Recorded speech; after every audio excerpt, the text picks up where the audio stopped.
This is a short video by NHS Tayside's Children and Young People's Occupational Therapy Service. This video will look at two of our sensory systems together, which are taste and smell, as they're really closely linked. It might be helpful, if you haven't already, to watch our previous video, which introduced all of the 8 sensory systems. Our sense of taste is picked up in the taste buds, which are located throughout our mouth and throat.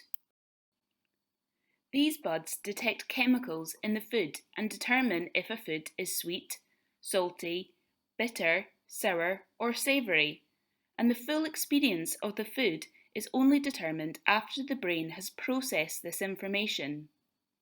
It also takes into account how the food looks, smells, feels, and even sounds when you're eating it.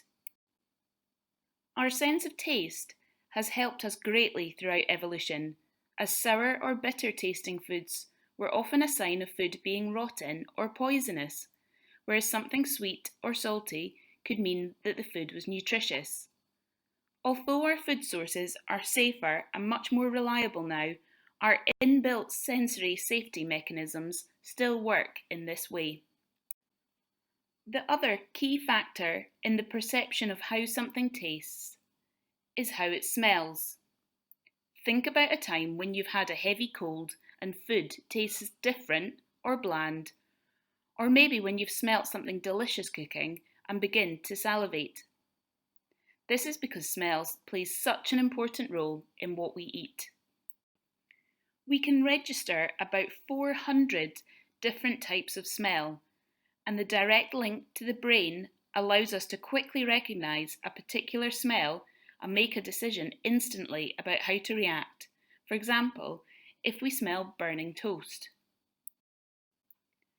Thanks to a network of connections across the brain, smells can instantly evoke emotionally charged memories and nostalgia, which can have a powerful effect on how we react, depending on whether the smell evokes a positive or negative memory. As you can appreciate, eating food is a multi-sensory experience. We need to see, smell, feel, taste, and even hear the crunch of a food, like this apple, in order to gain the full experience of what it's like to eat. And our perception of smell and taste particularly influence whether or not we choose to eat a food.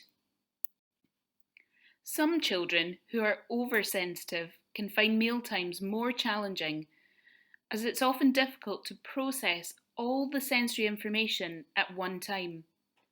They may therefore choose more bland, dry, easy to process foods and be described as being picky or a fussy eater. Due to a limited experience with foods, they may also gag more easily, and some may have difficulty with tasks such as brushing their teeth. Other children might be undersensitive to smell or taste and crave more strongly smelling scents or flavoured foods such as spicy curry, or they might be found chewing on non-food items to gain further sensory input.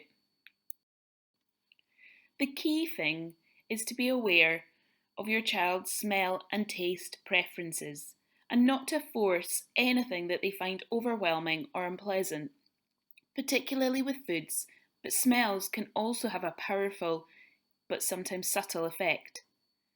We might need to play detective to work out which sense is being affected most and sometimes take steps to reduce the sensory overload.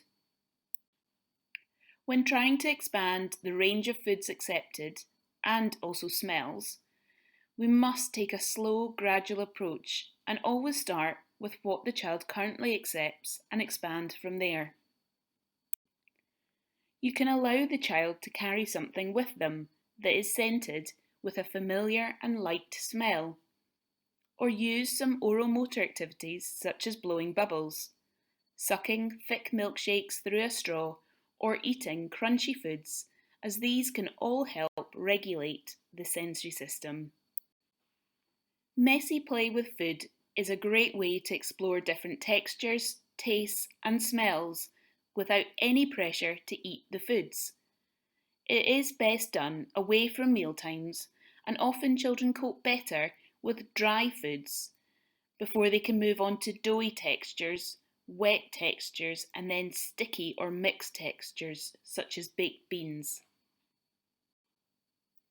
For more information and activity ideas, there are lots of brilliant Facebook pages and websites.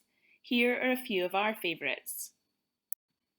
If you would like any more information from the Children and Young People's Occupational Therapy Service, then please do not hesitate to get in touch with us.